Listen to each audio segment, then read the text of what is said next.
China and India, okay? But once again, kind of, the quick summary here as to the other empires we have seen, okay? We've looked at the more traditional empires, and by that, physical conquest, conquering different peoples, integrating different ethnic groups, okay? We've looked at a cultural empire like the Greeks, where even though each city-state was separate, they all shared a language and a religion, okay? Last class, we talked about two other types of empires. We looked at the Phoenicians, who were, yes, they had some land, but predominantly were a trading empire. They established outposts throughout the entire Mediterranean. Their most important outpost was the city of Carthage in North Africa, which hundreds of years later would become its own, kingdom and would be Rome's greatest rival. But despite the fact that the Phoenicians,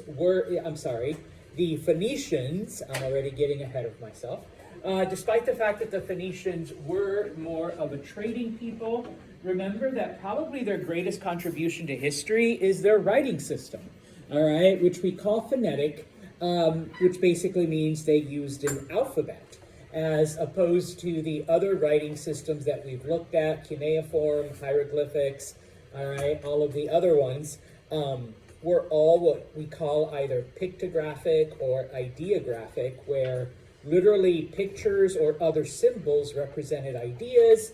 Remember that the Phoenicians, basically their symbols represented sounds. And when you put the symbols together, you created new sounds, or you mixed sounds together. And it's basically the system we use today, okay? Does anyone remember how many symbols or how many letters, let's use the modern word, the Phoenician alphabet had? 22, okay? How many do we have in English? 26. Okay, so, pretty much the system that we use today, okay, when it comes to writing, all right? The other group that we looked at were the Israelites, and while they were a small physical empire, and I say small compared to, the Assyrians, the Persians, okay, they had huge empires, all right? Their most important contribution to history had to be religious, okay? And in this case, the things I want you to remember is, number one, they were the first monotheistic group, okay? They believed in one God, and that was it, which was unusual for the time. Most groups, most cultures, with the exception of the Persians later on, were monotheistic. They believed in one God. And of course, the fact that three of the world's major religions, okay, Judaism, Christianity, and Islam, all basically trace their roots back to the ancient Israelite religion, okay, in some way, shape, or form.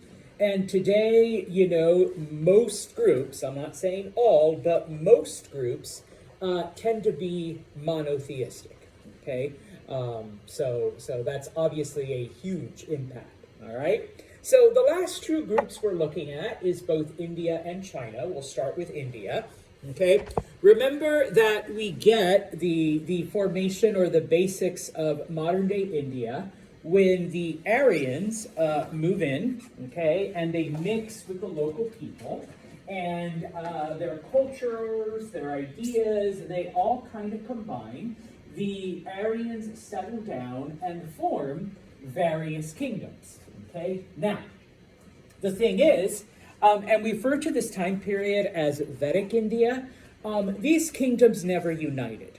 Okay, these tribes were basically, they were the same people, but very similar to the Greeks, okay? They had the same language, they had the same religion, but they were all individual kingdoms, okay? Now, the Greeks, it was just cities, that, govern themselves, whereas in India, we do have, larger groups. Okay, this I've already told you. It's just kind of to remind you. Remember, most of this knowledge that we get is from the Vedas, from their sacred, writings that they left behind. The Aryans came in, they settled down, they mixed with the groups. Okay, now, as they settle, as they mix, okay, and this is over a period of hundreds of years, their population expands. And so these people then begin to spread out through other parts of India. Okay, I promise I'll come back to this in a second. Okay, this is where the original Aryans came in and settled, all right, and mixed with the groups.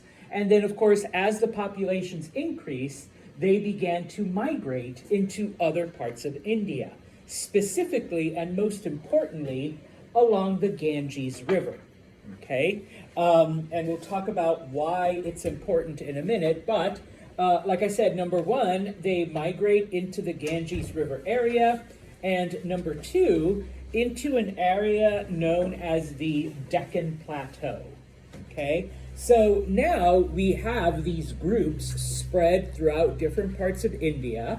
Remember that by now humanity has discovered iron and has been able to fashion it into tools, but into weapons, I meant, but specifically here, they fashioned it into tools. And so even though the original societies started, and you can see, along the Indus River, and of course later they migrated to the Ganges, they're able now to move south into other areas because iron tools let them farm in places where maybe there isn't a lot of water, or maybe, and just FYI, the Indus and the Ganges rivers are huge. They're like the Tigris and the Euphrates. They provide all kinds of sustenance. And yeah, India does have other smaller rivers, but in this case, having these iron tools allows them to move water from these minor rivers into where it needs it. Okay, and so, like I said, over the hundreds of years, these minor kingdoms, these small kingdoms, begin to spread all throughout India. Okay, and as I said a few minutes ago, very similar to the Greeks, they have the same language, they have the same religion, they're just not united in any other way. Okay, they're all individual kingdoms. All right, now, most of the kingdoms were clan-based. Okay, what do we mean by clans? Does anyone know the meaning or what we refer to when we talk about clans? A group, yes, but it's a very specific type of group. I put their marriage for a reason. Yes, they're based on family groups, okay? And so once two families come together, okay, and then of course, you bring maybe a third family, and so the kids intermarry, and yes, I know, a little ick, all right, you got cousins marrying cousins, all right, but everyone in some way, shape, or form is either by marriage or blood is related to each other, okay? So you have one kingdom, that's a very, loose extended family. You have another kingdom that is also a loose extended family. And along the way, yes, some of those kingdoms unite, some of those kingdoms make treaties, okay? But most of it is based on families, okay? Different families coming together, okay? Now, around 1000 BCE, okay, we begin to see a social structure developing, okay? Because, remember the original Indians in Harappa? Yes, they developed a society and all of that, but then it was wiped out and it disappeared. And so, later on, the Aryans come in and they mix with the locals. And so it does take some time to reestablish, a societal culture, okay? And so it isn't until around 1000 that we begin to see these type of divisions. Now, I should have put it up higher, but I put here, remember the sacrifice of Purusha, the origin story from India. It actually comes from this time period, Okay, this is when, yeah, there was the Council of Gods, they picked one god, and they cut this god off into like 1,000 pieces, and the different pieces became different things, okay? And so in this case, we see the beginnings of the four main social groups in India. And in this case, of course, oh my gosh, I forgot. I think it was the heads? No, different parts of the body. So like the head became the Brahmins. You know what? I'll just shut up and go to the next slide. The mouth became the Brahmins. Okay, the arms became, a different group and whatnot. Okay, now, once again, remember that, yes, there is a discrepancy. This is what's in your textbook. This I literally just copied and pasted from Google. All right. Different translations, okay, and obviously they didn't write it in English. So, someone might say Brahman and write it with an A, and someone might say Brahmin and write it with an I, because it comes from a different language. So sometimes, all right, A, I, whatever, all right? But these are the social groups, okay, at the very top. Obviously, at the top is the Raja, the king, okay? But then, you have the Brahmins, who are the priests, and the other ruling and academic class, okay? I've heard Rajanaya, but I learned Kshatriya when I took history. They're like the administrators, they're like the lower level administrators, but specifically also they are the warrior class. They're the ones that do all the fighting, okay? The Vaishyas are the skilled trades, the ones that work with metals and wood and precious jewels and, stuff like that. And then at the very bottom are the Shudra, who are the manual laborers. Included in this group are the farmers as well, okay, because they work in the dirt, they work with their hands and whatnot, okay? Now, we don't see the lowest of the low. This image uses the word Dalit. I actually learned the word pariah for the lowest class. Okay, most people just refer to them as the untouchables. The lowest of the low, that comes along a couple hundred years later. Okay, so for now it's just these four. Okay, everybody is grouped into one of those classes. You are born into those classes. And I often tell students, please pay attention that it's shaped like a triangle, okay? Because how many people in the upper class are there versus people in the lower class, okay? Most of the population is down here, okay? It's only the special people that made it up to here, okay? Now, here's where the fun starts, okay? This division of classes becomes a part of the Vedic religion, okay? And religion is used to justify these divisions, okay? And all of this is found in the Vedas, okay? Where it talks about these social divisions and how are you assigned to each one, and how do you move from one to the other, okay? Well, a couple of concepts, all right? The Vedics believed that we were all part of the universe in some way, and they referred to the universe as Brahma, okay? And that at some point we will return to be a part of the essence of the universe, okay? One of the gods, Atman, okay, has guaranteed that your soul is eternal, all right? Now,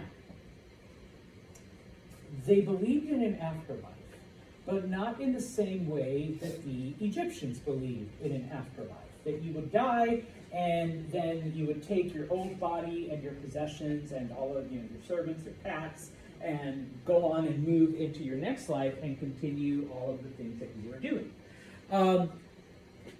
Indians believed, and to some degree still do, okay, the term is called the transmigration of souls. All right? In simple English, reincarnation. Okay? Your soul is eternal, your body isn't.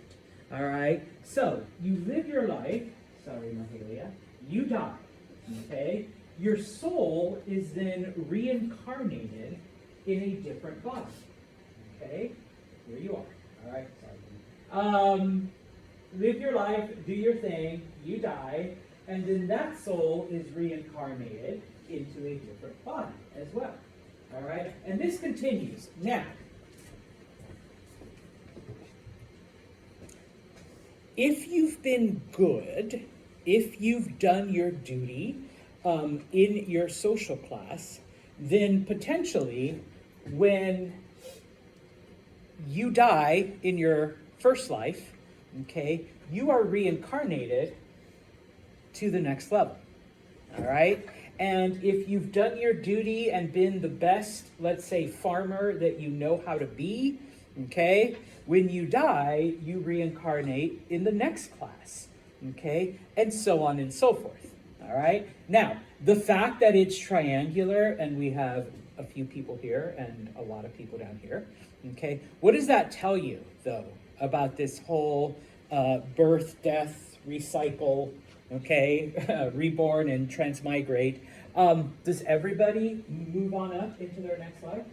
No. Okay, you might stay at the same level for 3, 4, 10, 20 lifetimes. Okay, hell, if you're a terrible warrior, sorry, Maddie, you might get bumped back to the lower one. Okay, and have to relive that experience again. Okay. My grandparents were Buddhist. They go to all the temples and stuff. And like she believes in all the reincarnation and stuff. Yeah.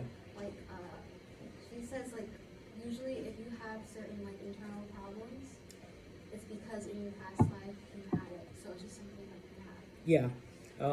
And yes, eventually the religions that form in India, like Hinduism and Buddhism, incorporate this old Vedic belief.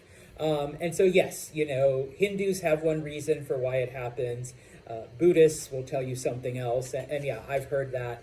Eventually we'll talk about the philosophies of like karma. Karma's not a bitch, all right? Karma is your reward, all right? And so, you know, basically, sorry, Maddie was a terrible warrior, so in the next life, Maddie knows that, or Maddie's soul, because it's not really Maddie now, it's, you know, someone else, goes into the lower class again, okay? That is your karma, all right? That is your reward. Now, eventually, it is hoped that you escape this cycle, okay, and become a part. Your like soul becomes a part of the universe again. You re-enter Brahma, and depending on which group you follow, you know, they call it different things, okay. And now part of the Vedas, and this I don't know why I put it up here because I'm not going to test you on it, but there's a part of the Vedas known as the Upanishads.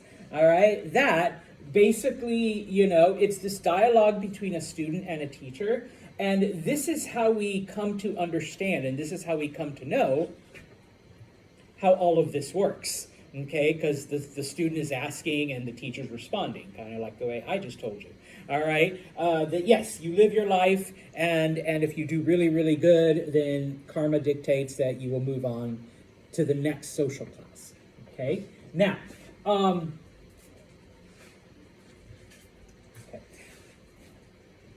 I say that it promotes cultural unity because everybody knew their place. Everybody did their thing. And sometimes students ask me, well, Mr. Santos, like, what guarantee was there? And that's where the whole faith thing comes in, like, you know, no matter what religion or spiritual thing you believe in, if Olivia believes that in the next life she's going to come back as one of the members of her living class, is she really going to tempt that by being a bad warrior or by being a bad administrator?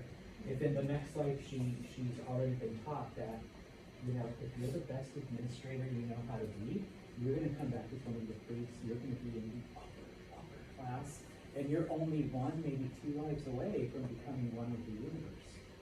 Okay? And so it's like, yeah, okay, yeah. And so even the people that were at the bottom, okay, And like later on, when we get these untouchables, some people refer to them, like in English translation, as the children of God, because only the gods love them. All right, you could be like rude to them, you can spit on them, you can kick them. They were unclean. They weren't worthy of even your look. All right, but they didn't complain. They were the best untouchable they knew how to be, because in my next life, I'm gonna escape, and with enough lives. All right, I will make it up that thing. So yeah, everybody knew their place. Everybody fulfilled their role, whether you were the warrior, whether you were the farmer, whether you were the unskilled laborer. And the hope is that yes, you would move on to a new life that was better. And you do that until you become, where are you? Here you are. Until you become one with the universe. Okay, so. We'll finish off with China, okay? The last time we talked about China, and I know it's been a couple weeks, all right? We were looking at the Shang dynasty, okay? And how things amongst the Shang begin to break down a little, all right? The Shang introduced, various things into Chinese culture, but there's another group, and yes, I know it starts with a Z, but it's pronounced Chow. Okay, CHOW. The Chow and the Shang, basically for a couple dozen years, exist side by side. But then eventually, the Chow take over. All right, they begin to dominate all of China. Their leader is a man named King Wu, and he becomes like the first Chow king. All right, he is able to take an army, and up to this time, 45,000 men was, the biggest thing that the Chinese had seen, is able to take over the Shang.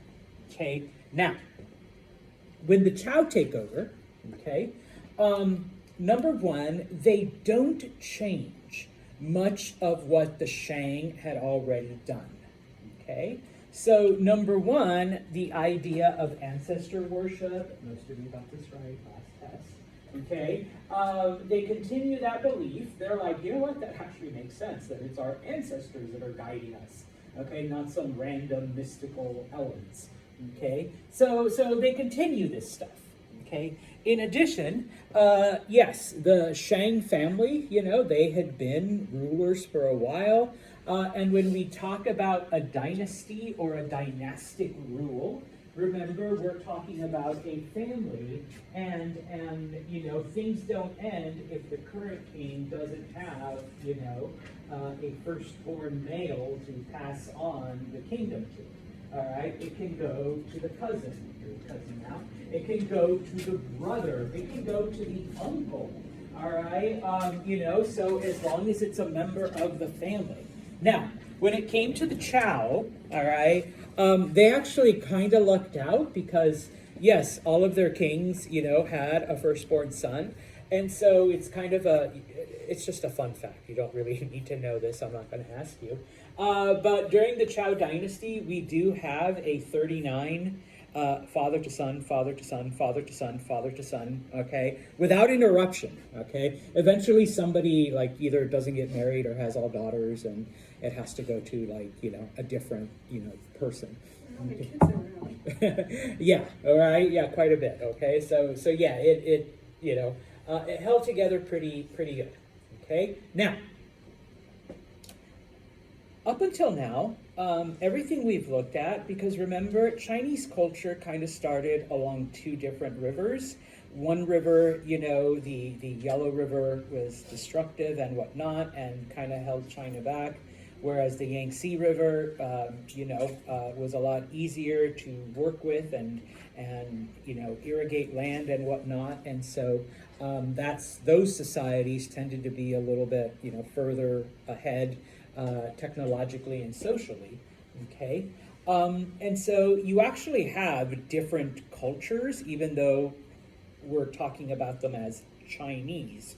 But it isn't until the Chow come along that these cultures begin to merge, and we can start actually referring to all of these groups as and I put it in quotes because they didn't call themselves Chinese yet, all right? But we can start referring to them as Chinese, okay? Because many of the things that they did and many of the things that they instituted, I mean, yes, some of the Shang stuff survived, but it was the Chow that, instituted certain things that later became associated with Chinese culture, okay?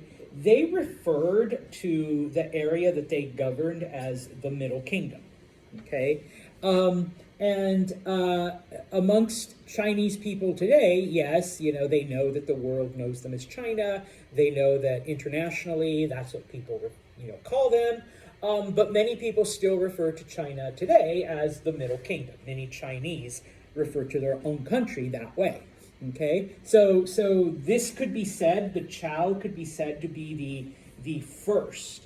Okay, and so we see then that the Chow have some elements of a traditional empire where they're bringing different groups together. Okay, a cultural empire where they're imposing these beliefs and these values on people that hadn't had them before.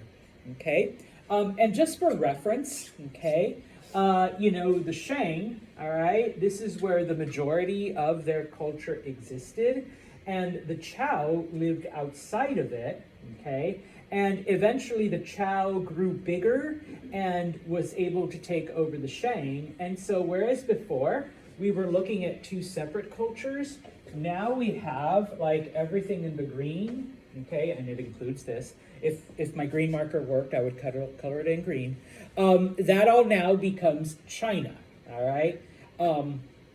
But please remember that modern day China, all right, actually goes all the way like way out here and way over here, and I can't jump, but like way up there as well. Okay, so we're kind of getting there. Okay, Tori. When they took away Shang Dynasty, was it like integrating or was it forceful? Forceful at first, but of course, once the Chow took over, and actually, I'll explain it in a second. But once the Chow, became settled in, then yes, little by little, the two ethnic groups combined, through marriage, through family, through everything. I don't know if they were like meeting together. No. I mean, it was a military conquest, not going to lie, so whatever comes through a war, yes, it happened. All right, but then once the Shang surrendered, then yes, little by little, they became integrated with the main group. All right? Sorry, need some green tea there for some energy. All right, now, and this actually kind of goes to Tori's comment, because yes, they conquered the Shang, they absorbed them into their culture, and King Wu says, all right, this green area, not enough. All right, so he begins to expand to the north, because I promise. All right, as you can see, the Chow already had quite a bit of land to the south. Okay, so they begin to expand northward. And so, yes, even though it's not what we think of as modern day China, that actually doesn't happen until like the 1600s under the Qing dynasty, where they actually expand to like China's modern day borders. He does unify these two cultures, these two areas, and of course conquers others, all right, and brings them under the sphere of what today we would consider China. Okay, now it is under the Chow dynasty, okay, when the Chinese also discover iron.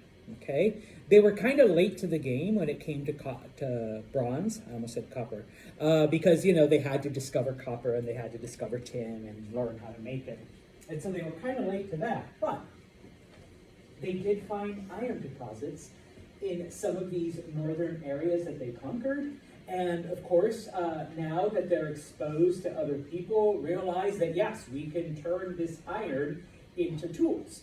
Okay, and so we see the iron plow introduced, and similar to what it did for the Persians and for other groups, for the Indians and stuff. They are able to farm in areas that are outside of the influence of the two rivers, okay?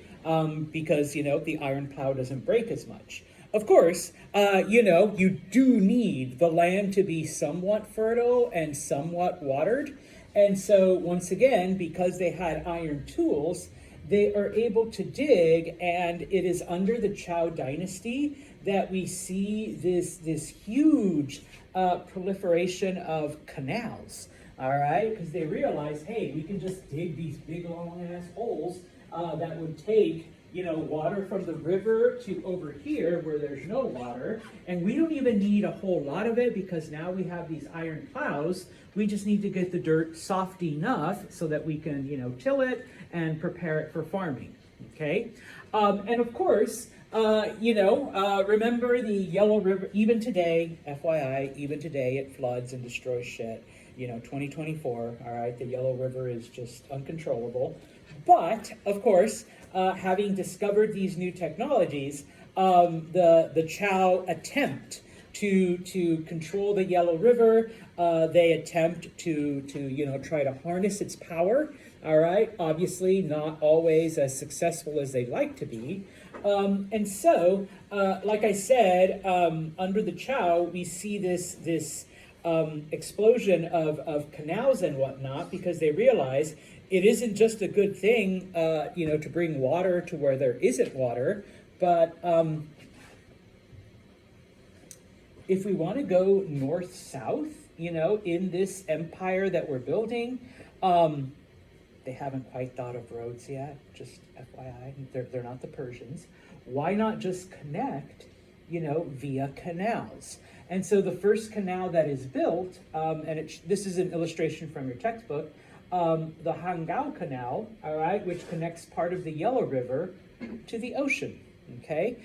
This way, whatever products we have here, we can move them and, trade with other people, all right? So they began to use canal for transportations, okay? Now, to kind of finish off, all right, it is during this time, okay, where the Zhou find a way to justify their dynastic rule, okay? Because remember, father to son, father to son, father to son, father to son, 39 times, okay? How do we justify that? How do we say, no, it's our power. We were given this power. The concept is known as the mandate of heaven. All right, and later on, other groups would adopt this, okay? The mandate of heaven basically was that the gods, specifically the sky god, okay, had chosen a particular family to rule, all right? And so the sky god gave that family its blessing and its power and all of this other stuff. Now, later on, as Chinese culture evolves, they remove the reference to the sky god and basically just say it's the universe that has chosen you, or the life force. Okay, usually they refer to it though as just the universe. The universe has chosen, okay, this particular family to rule. Okay, and so it's not just because King Tori died, and so now the oldest son becomes King Olivia. All right, it is because the universe has chosen this family. Okay, and so it's not just because it's the oldest son; it's because that's what the universe wants. All right, and so and so obviously the kings were also seen as religious leaders.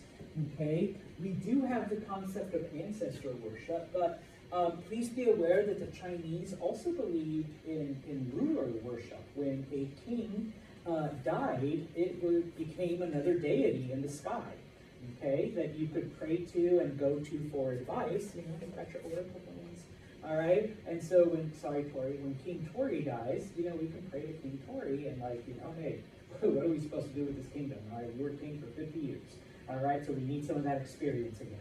Okay, type of thing. And so, yes, okay, number one, the king needed to be, you know, spiritual and try to follow the will of the universe.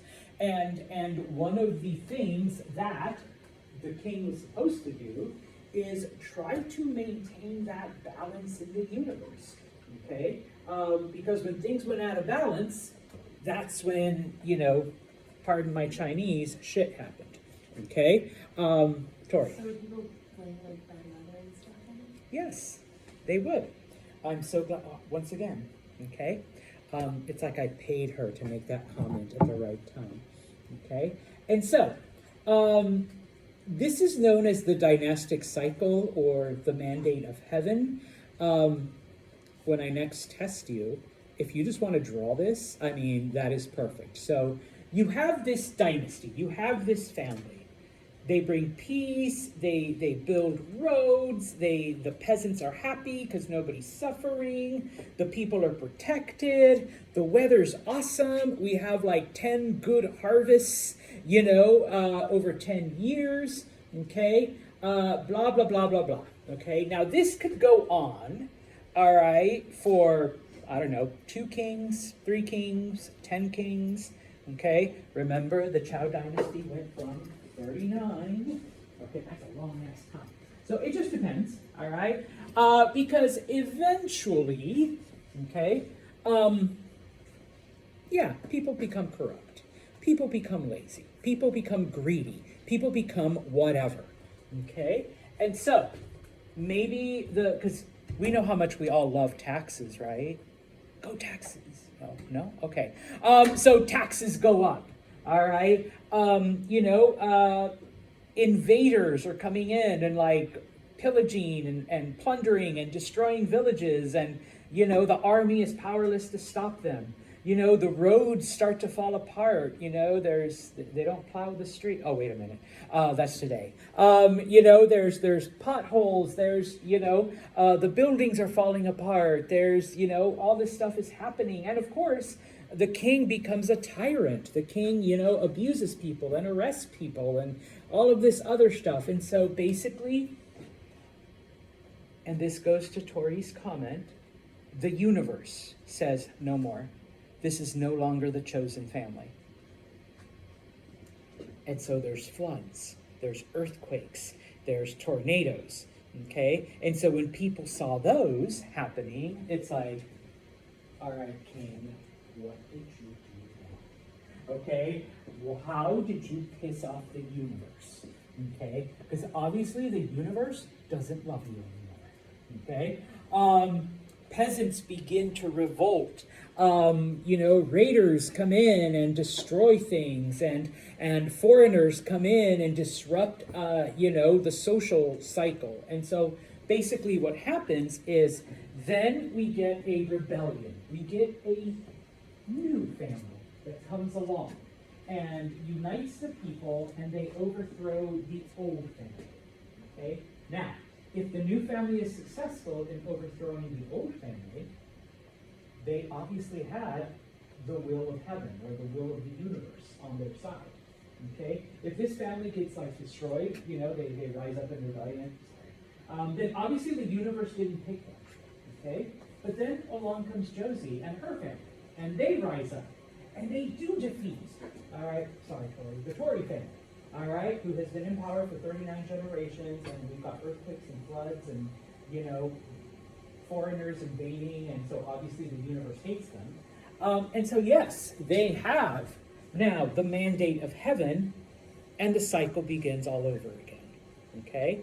The new dynasty, you know, things are peaceful, things are good, things are prosperous. It might only last, you know, to Josie's son, all right, before it becomes corrupt again. Or it could last 20 generations, all right? But at some point then, the cycle repeats. Okay? Yes? So when all the problems were going on during like the first family, would they just keep trying new families until, it would stop? Yeah, until it would stop. Okay? Or different families would rise up, and if they kept losing, it's like, well, obviously, they're not the chosen ones. They're not the chosen ones. They're not the chosen. Oh, we have the chosen ones right there. Okay, it's Catherine and her clan. Yeah. They're the chosen ones, type of thing. So yeah, you would have, it could be a 5-year civil war, a 10-year, 15-year. What happens to the other families? Like, say, They actually accept it. Okay, they slowly, once again, okay, because this was all part of their belief, okay, the Chow rulers who kind of institute this really understood that, yeah, at some point, if we lose the faith of the people, if we lose the blessing of the universe, we're going to be pushed aside. And when that happens, I mean, we kind of have to accept it, because that's the universe trying to put itself back into harmony. And granted, we were chosen for 300 years, but after 300 years, even us, who are we to argue with the universe? Okay? You've got to be foolish if you're going to do that. All right? And so, okay, yeah, okay, basically, they understood this and they accepted it because that was all part of the universe returning into harmony. All right? Now, I should have put this earlier, and I apologize, okay? But one of the other things that they absorbed from the Shang, okay, and most of you got this right also, okay? They figured out the lunar month, okay, 28 days. They came up with a lunar year, but the Shang knew that in the end it doesn't work out. Okay, hell, even our system doesn't work out because what did we have yesterday? Yeah, it was February 29th. We're not going to see February 29th for another 4 years. All right, 2028 will be the next one. And to celebrate, the college closed. I mean, yeah, we're not going to work that extra day. Hell no.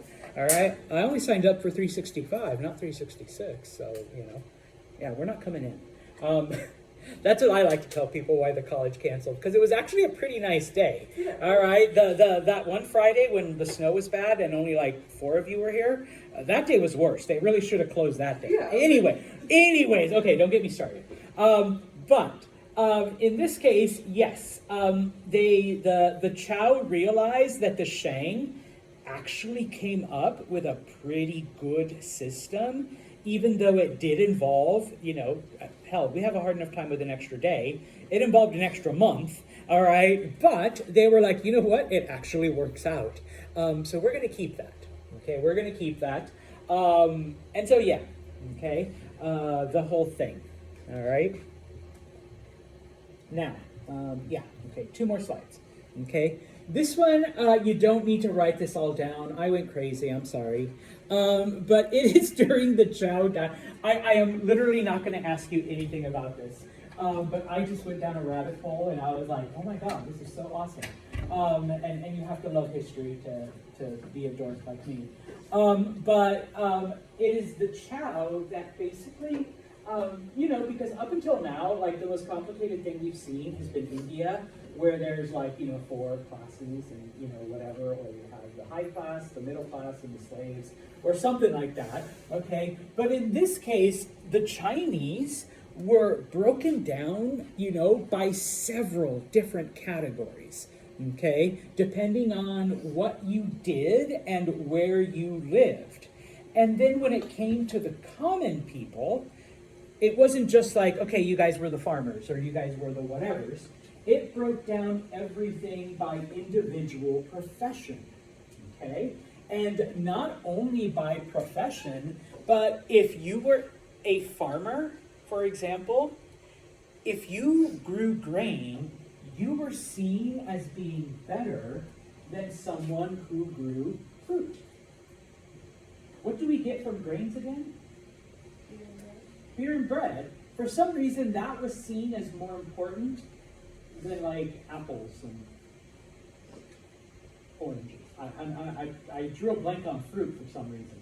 All right, that was seen as more important. And so, yeah, they had a very complex system of dividing social classes. Oh, and if you not grew because you can't grow animals, but if you raised animals, okay, well, you were even you were even lower, okay, than that. For some reason, if you provided the meat for society, yeah, beer and bread was the most important, okay, strawberries and apples was next. Sorry, dude, fried chicken and steak, that was like the lowest. All right, so yeah, they had, like I said, a very complicated system of dividing you up into social classes.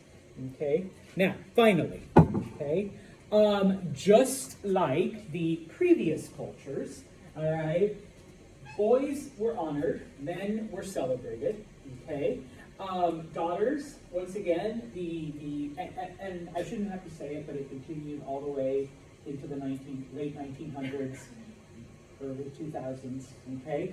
I didn't realize this until I was talking to a friend. China only like ended their one-child policy in like 2010 or something like that. So it's like fairly recently, all right? But yes, because remember, it was the girls that went to their husband's family.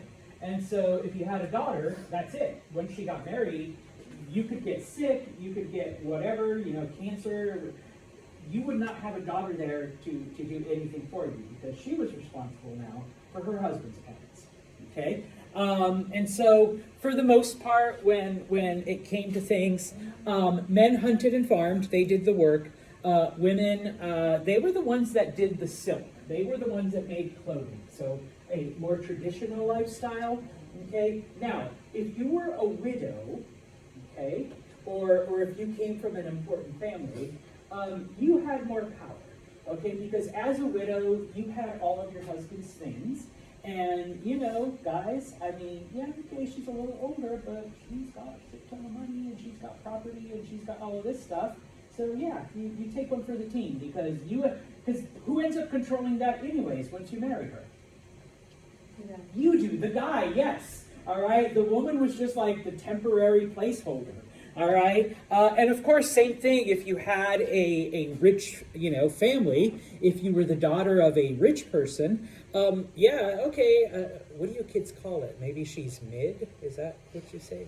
But if she comes from a rich family, then yeah, at some point, you're gonna get some of that wealth. So women could actually be a little bit pickier, when it came to choosing a husband if they had that, either through their dead husbands or through their, family that was wealthy. Okay? Now, eventually, okay, after 39 fathers and sons, the Chow begin to lose control because they do end up in this period of instability with storms and famines, and eventually local people begin to rise up, and while the Chow are still technically ruling, all right, most of the power is in the hands of the regional rulers. Okay, the local people have more control. Eventually in 771, so, it's been almost 450 years since they took power, the Chow are finally expelled. They lose this mandate of heaven. In the next chapter, we will talk about these new invaders. All right?